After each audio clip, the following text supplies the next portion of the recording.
Assalamualaikum warahmatullahi wabarakatuh. Anak-anakku tercinta, bagaimana kabar kalian hari ini? Semoga kita semua senantiasa diberikan kesehatan dan kemudahan oleh Allah Subhanahu wa taala. Sebelum pembelajaran dimulai, marilah kita berdoa terlebih dahulu. Pada pertemuan kali ini kita akan membahas materi kelas 4, tema 8, subtema 1, pembelajaran 3. Pulau Bali sangatlah terkenal hingga di luar negeri sebagai ikon wisata di Indonesia. Tabanan merupakan salah satu kabupaten di Provinsi Bali. Wilayah Kabupaten Tabanan didominasi oleh pegunungan dan pantai, sehingga mayoritas penduduknya bermata pencaharian sebagai petani dan nelayan. Keadaan alam suatu tempat memengaruhi mata pencaharian penduduknya. Ayo kita cari tahu lebih lanjut. Lingkungan memengaruhi mata pencaharian penduduk di suatu daerah. Mata pencaharian penduduk di suatu daerah berbeda dengan daerah lainnya. Mata pencaharian penduduk di daerah pesisir pantai berbeda dengan penduduk di daerah dataran rendah maupun di dataran tinggi. Penduduk di daerah pantai bermata pencaharian sebagai nelayan, petani tambak, pedagang, petani garam, dan perajin. Sedangkan penduduk di daerah dataran rendah bermata pencaharian sebagai buruh, petani, pedagang, dan peternak. Berbeda lagi dengan mata pencaharian penduduk di daerah dataran tinggi, yaitu sebagai petani, peternak, pedagang, dan pekerja perkebunan seperti teh, kopi, dan cengkeh. Selain itu, penduduk yang tinggal di desa juga memiliki mata pencaharian yang berbeda dengan penduduk di kota. Penduduk di desa lebih banyak bermata pencaharian sebagai petani, peternak, perajin, pedagang, buruh tani, dan perkebunan. Sedangkan penduduk di kota bermata pencaharian sebagai pekerja jasa, diantaranya pegawai bank, konsultan, pengacara, sopir, karyawan, pedagang, dan buruh pabrik. Mata pencaharian penduduk berbeda sesuai lingkungan tempat hidupnya. Tempat yang berbeda memiliki potensi sumber daya yang berbeda pula, sehingga peluang pekerjaan juga berbeda. Penduduk dapat bekerja sesuai dengan lokasinya. Misalnya di pedesaan bekerja sebagai petani, di daerah pantai bekerja sebagai nelayan, dan sebagainya. Penduduk di desa dan di kota juga memiliki mata pencaharian yang berbeda. Hal ini dikarenakan kondisi lingkungan pedesaan dan perkotaan tidaklah sama. Nah, sekarang apa perbedaan petani di daerah dataran rendah dan petani di daerah dataran tinggi? Petani di daerah dataran tinggi lebih cenderung menanam tanaman yang cocok dengan suhu dingin, misalnya buah, sayuran, teh, kopi, cengkeh. Sedangkan petani di daerah dataran rendah cenderung menanam tanaman yang tahan terhadap suhu tinggi.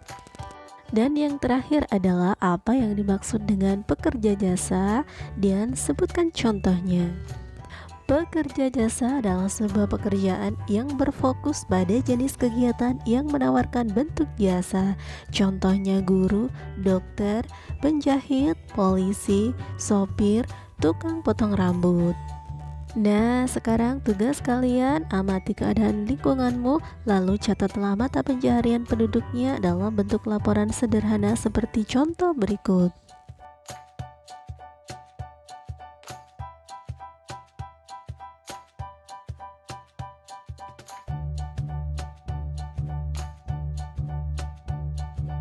Selanjutnya simaklah cerita yang berjudul Asal Mula Bukit Catu. Asal mula Bukit Catu. Di pedalaman Pulau Bali terdapat sebuah desa yang subur. Di sana tinggal sepasang suami istri. Mereka bekerja sebagai petani. Menjelang musim panen, si suami berkata kepada istrinya, "Jika nanti hasil panen kita melimpah, buatlah tumpeng nasi yang besar. Kemudian undanglah tetangga untuk makan bersama." Istrinya pun setuju. Kedua suami istri itu pun berharap panen mereka melimpah. Tak lama kemudian harapan mereka terkabul. Si istri menyiapkan tumpeng nasi dan mengundang seluruh penduduk desa untuk makan bersama. Menjelang musim panen berikutnya, si suami berkata lagi kepada istrinya, "Semoga panen kita lebih banyak lagi, kalau bisa 3 kali lipat dari sebelumnya. Jika harapanku terkabul, buatkanlah 3 tumpeng nasi yang lebih besar dari sebelumnya."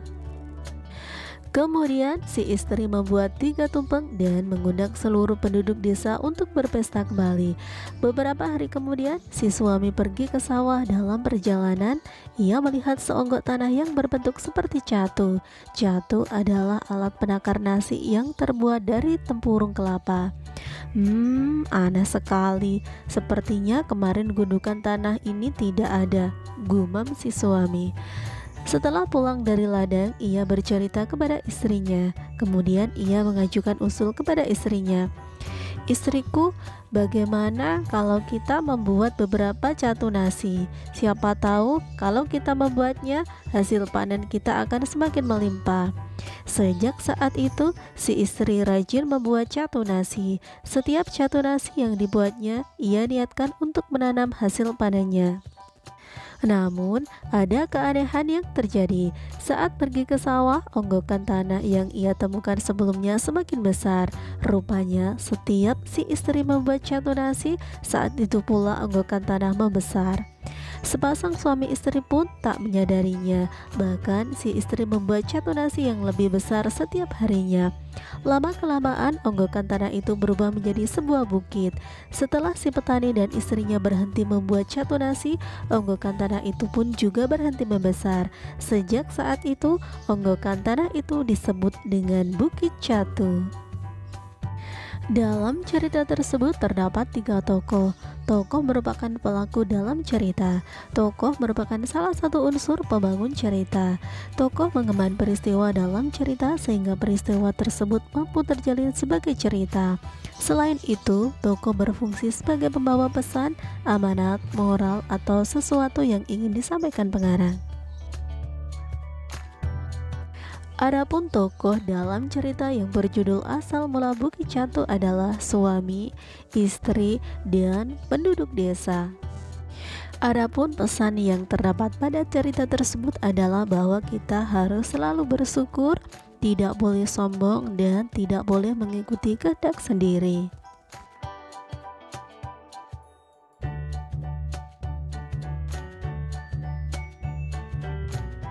Sekarang amati gambar berikut ini. Apa keragaman yang terdapat pada gambar?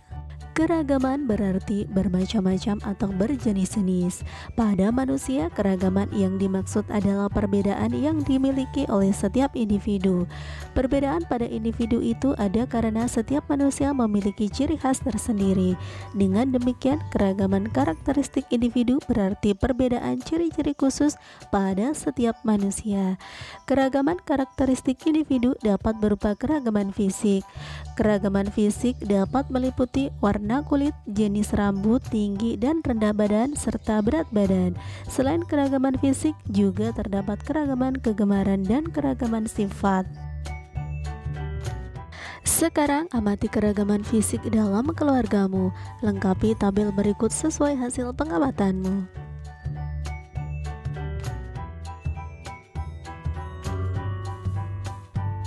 Kemudian tuliskan pula kesimpulan hasil pengamatanmu. Nah, anak-anak, cukup di sini dulu pembelajaran kita hari ini. Sampai bertemu kembali pada kegiatan pembelajaran berikutnya. Wassalamualaikum warahmatullahi wabarakatuh.